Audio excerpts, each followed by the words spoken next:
Banking financial institute का unit number 7 का एक क्वेश्चन है। Match the list 1 from list 2। यहाँ पर लिस्ट 1 और लिस्ट 2 दी हुई है। Size of market, demographic environment, export oriented units और मल्टीनेशनल ऑर्गेनाइजेशन। तो मल्टीनेशनल कॉरपोरेशन जो हुए वो हो जाएंगे हमारे ग्लोबलाइजेशन ऑफ बिजनेस का एग्जाम्पल हो जाएंगे। एक्सपोर्ट ओरिएंटेड यूनिट्स जो हैं वो फॉरेन ट्रेड पॉलिसी का एक पार्ट हो गई मेरे हिसाब से। मैक्रो इकोनॉमिक्स डेमोग्राफिक इन्वायरमेंट जो है मैक्रो इकोनॉमिक इन्वायरमेंट हो गया, या साइज ऑफ मार्केट जो हो गया वो मैक्रो इन्वायरमेंट टॉपिक हो गया। नॉन इकोनॉमिक इन्वायरमेंट में आ जाएगा डेमोग्राफिक इन्वायरमेंट। तो 3-4 और फिर हम कहें 3-4-2-1, 3-4-2-1 कर सकते हैं। तो 3-4-2-1 हमारा डी नंबर ऑप्शन हम सेलेक्ट करते हैं, देखते हैं हो सकता है सही निकले। तो सही आ गया हमारा ये आंसर। दूसरे क्वेश्चन की ओर बढ़ रहे हैं हम यहाँ पर। Which three of the following type of cyber attacks may occur in the process of mobile banking? Mobile banking में कौन कौन से साइबर अटैक होते हैं? Backdoor attack, front door attack, denial of service attack, direct access attack. तो इनमें से जो मैंने यहाँ पर पढ़ रखे हैं उसमें बैकडोर अटैक होता है, डिनाइल ऑफ सर्विस अटैक होता है, डायरेक्ट एक्सेस अटैक होता है। फ्रंट डोर अटैक नाम का कोई अटैक नहीं होता है। इसमें और भी टाइप ऑफ साइबर अटैक होते हैं, इसको आप पढ़ लेंगे। जैसे हम इसको नेट पर सर्च करके भी पढ़ सकते हैं। हो जाएगा हमारे पास types of cyber attack in mobile banking. According to Drishti यहाँ पर हम IIS, बात cyber करेंगे threat to mobile banking. Cyber attack में हमको अलग अलग तरह के साइबर अटैक देखने को मिलेंगे, जिनको हम यहाँ पर एक बार रीड आउट कर लेते हैं। तो साइबर अटैक में हम नोट्स हैं दृष्टि IAS के, उनको रिफ़र करते हुए देख रहे हैं यहाँ पे। तो मेलवेयर है, फ़िशिंग है। फ़िशिंग एक बहुत फेमस है जिसमें मछली पकड़ने के स्टाइल में आपको ऊपर अटैक किया जाता है। आपके ऊपर पॉपअप आएगा स्क्रीन पर जिसमें आपसे पूछेगा आपका मोबाइल में आपकी बैंकिंग को रीएक्टिवेट करने के लिए आपसे यूज़र आईडी पासवर्ड मांगा गया है, और आप यूज़र आईडी पासवर्ड जैसे डालेंगे तो आपका वो क्या कहते हैं फिशिंग के थ्रू वायरस वाली कंपनियां, हैकर्स जो हैं वो ले जाते हैं। डिनाइल ऑफ सर्विस अटैक होता है। Denial of service attack is an attack the meant for shut down of machine or network, making it inaccessible to its intended users. DOS attacks accomplish this flooding। And इसके आगे क्या लिखा है? The target of traffic is sending it to information that trigger of crash. कुल मिलाकर यहाँ पर एक मनचाहा यूज़र आपके काम को बंद करके और आपके काम पर अटैक करता है। मैन इन मिडिल अटैक, तो मैन इन मिडिल अटैक भी है, सोशल इंजीनियरिंग अटैक भी है, और इसके आगे और भी कई तरह के हैं अटैक है। तो आपको मेन जो है उनको याद रख लेना चाहिए। इसके बाद आते हैं दूसरे क्वेश्चन पर। तो दूसरे क्वेश्चन की ओर हम बढ़ते हैं। इसमें हमने लिखा है ACD को हमने सेलेक्ट किया और आगे की ओर बढ़ते हैं। तो यहाँ पे आता है अलग अलग कमिटीज़ हैं और अलग अलग उनके रिफॉर्म्स हैं बैंकिंग में। विच of the following banking sector reform committee with their respective purpose. तो YY रेड्डी ने, रशीद जिलानी कमेटी ने, एम केलकर कमेटी ने और IT वेज नाम की कमेटी ने कौन कौन से रिफॉर्म्स किए थे उनको सेलेक्ट करना है हमको इसमें से यहाँ पर। तो वर्किंग कैपिटल लैंडिंग नॉर्म्स जो है वो हम समझते हैं YY कमेटी ने किया है। तो मेरा आपसे राशिद या केलकर ने किया है। तो C का थर्ड जो है हमारा ऑप्शन, हमको A को सेलेक्ट करना होगा। और अभी मुझे नहीं मालूम इसमें से कौन सा सही है, क्योंकि सारी कमेटी का नाम हमें रटना पड़ता है। इसको एक इम्पॉर्टेंट टॉपिक है, तो ये गलत हुआ, दूसरा सही निकला। आप इसे पॉज करके समझ सकते हैं। National housing bank was established 1987 as the wholly owned subsidiary of. NHB bank किसकी होली ओन सब्सिडरी की तरह 1987 में इस्टेब्लिश की गई थी? तो मेरे हिसाब से यह आरबीआई की होली ओन्ड सब्सिडरी थी 1987। आईडीबीआई कह लीजिए, आरबीआई कह, नाबार्ड कह लीजिए, और क्या कहते हैं आईएफसी कह लीजिए, इंडियन फाइनेंशियल कॉरपोरेशन, आईएफसीआई कह लीजिए, ये सारे जनरली आरबीआई के ही होली ओन्ड सब्सिडरी के रूप में खोले गए थे। सिवाय हाँ लगभग सभी। तो मेरे हिसाब से ये आरबीआई में ही आएगा और ये हमारा करेक्ट आंसर हो गया। फिर आगे आते हैं, which among the following is not a correct answer, correct statement. इसमें से क्या करेक्ट नहीं है? The Reserve Bank of India as the central bank of Burma till 1947। Reserve Bank of India ने बर्मा की सेंट्रल बैंक के रूप में पार्टिसिपेट किया था। Reserve Bank of India worked as the central bank of Pakistan till June 1948। और फिर क्या लिखा? Reserve Bank of India worked as central bank of Bangladesh from January 1970 to 1975.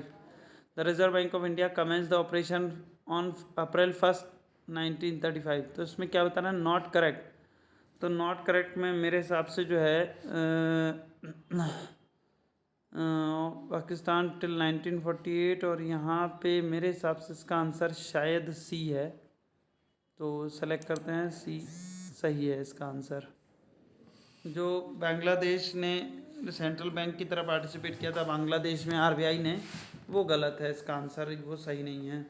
In which of the following years Bretton Wood agreement was signed, delegates from 44 nations which establish the IMF. तो Bretton Woods में IMF और world bank का को जन्म दिया था, जिसमें 44 Nations member countries बने थे, जिसमें इंडिया भी फाउंडिंग मेंबर था आईएमएफ और वर्ल्ड बैंक दोनों का। और ये कब हुआ था? तो इसको 1944 में इसका जन्म हुआ था। यहाँ पर आते हैं, एक बड़ा सा क्वेश्चन है, विच of the following is true? Transaction exposure in all foreign currency dominated contractual transaction. Which of the following is currency is true on the firms, यहाँ पर कहते हैं transaction exposure related to change in accounting income and balance sheet caused by the change in exchange rate। Transaction exposure विनिमय दर के परिवर्तन के कारण लेखांकन आय तुलन पत्र विवरण में परिवर्तन से संबंधित है। Translation exposure relates. तो ट्रांसलेशन एक्सपोजर जो है वो चेंज इन अकाउंटिंग इनकम और बैलेंस शीट के कॉज के कारण होता है। दूसरा है economic exposure has an impact on the valuation of the firm. Economic exposure से फर्म की वैल्यूएशन पर इफेक्ट पड़ता है। Operating exposure does not have any impact on the firm's future operating revenue और द फ्यूचर ऑपरेटिंग कॉस्ट।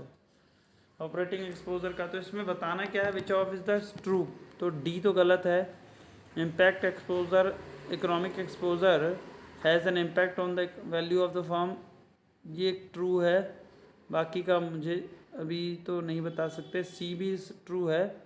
और translation exposure relates to the change in accounting income and balance sheet caused by the change in exchange rate, ये भी सही है। Transaction exposure in the fall of foreign currency domination contractual transaction. तो मेरे हिसाब से B और सी इसका सही आंसर होगा। तो ए बी सी इसका सही आंसर हो सकता है।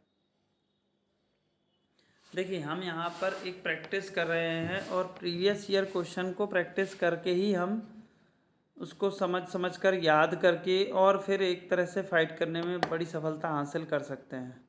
Arrange the following financial institute ascending order in their year of establishment. तो ईयर ऑफ इस्टेब्लिशमेंट से शुरू करते हुए इसको बनाना है। तो 1982 में बना है नाबार्ड, 1981 में बना है Exim. Unit trust of India 1964 का बना हुआ है, एनएचबी 1987। तो डी ए बी सी है, डी ए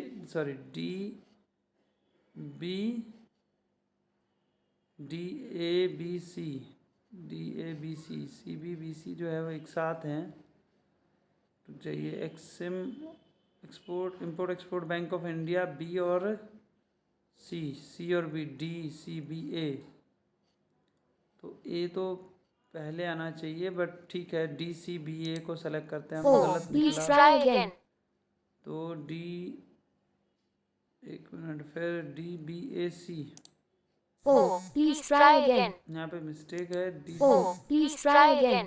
यहाँ पे ये ए जो है वो NHB जो है इसमें आना चाहिए। Oh, please try again.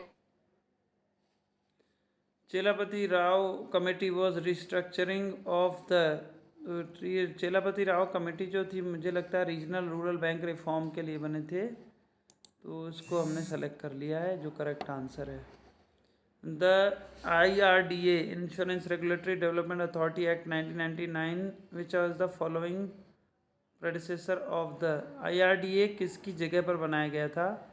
ये इंश्योरेंस की रेगुलेटरी अथॉरिटी बनी थी, ये बनी थी इंश्योरेंस एक्ट के बाद बनी थी मेरे हिसाब से, या लाइफ इंश्योरेंस कॉरपोरेशन एक्ट के बाद बनी है, तो मेरे हिसाब से ये प्रेडिसेसर यानी उसके बाद इसका जन्म हुआ है, तो इसका आंसर मेरे हिसाब से ए है, इंश्योरेंस एक्ट 1938। तो हमने 10 के 10 क्वेश्चन प्रैक्टिस कर लिए हैं प्रीवियस ईयर के, जिसमें से 3 हमारे आंसर गलत हुए हैं। और ये हमने कहाँ से प्रैक्टिस किया है तो मैं बता दूं, ये हमने रटले ऐप पर हमने इसको प्रैक्टिस किया है। और ये रटले ऐप आपको प्रीवियस ईयर क्वेश्चन का कलेक्शन देती है, 10 यूनिट में डिवाइडेड है। इसमें हर एक यूनिट में लगभग 200-250 क्वेश्चन हैं, तकरीबन 3000 क्वेश्चंस का कलेक्शन है।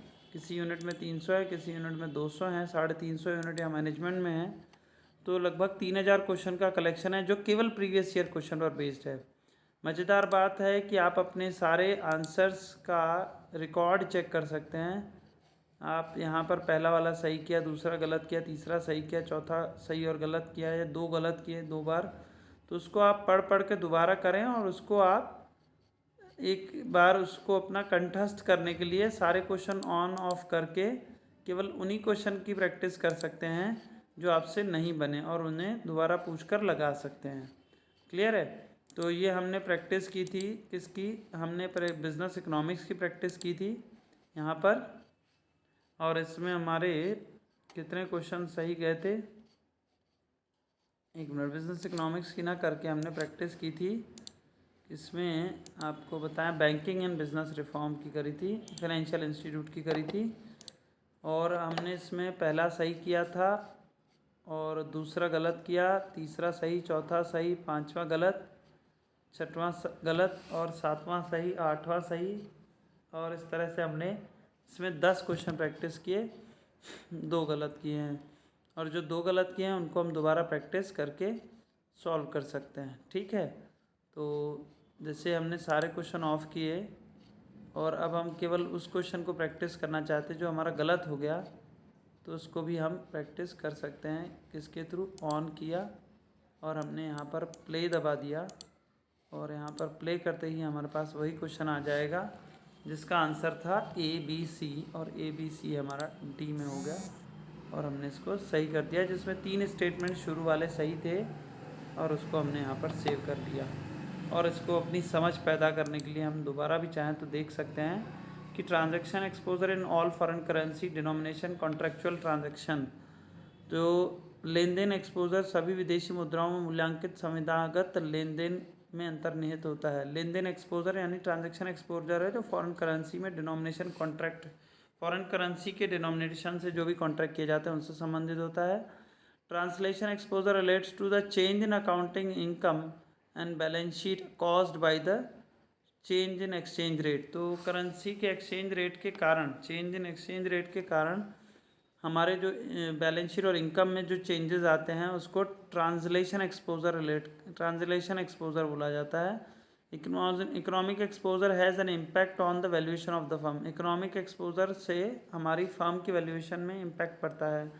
जैसे हमारे फर्म का आर्थिक विकास अच्छा नहीं होगा तो हमारी फर्म की टोटल वैल्यू जो कोई बेचने खरीदने के लिए निकालेगा वो कम या ज़्यादा निकाल सकता है। 2019 दिसंबर का आया हुआ क्वेश्चन है, और इस तरह हम और प्रैक्टिस कर सकते हैं किस ऐप से, रटले ऐप के माध्यम से। ये रटले ऐप आप डाउनलोड कर सकते हैं, प्ले स्टोर में जाकर आपको सर्च करना होगा, प्ले स्टोर में हम लिखेंगे रटले और हमें मिल जाएगी इस तरह से ऐप आगे, और हम इसको इंस्टॉल कर सकते हैं। Thank you very much, this was enough for the day.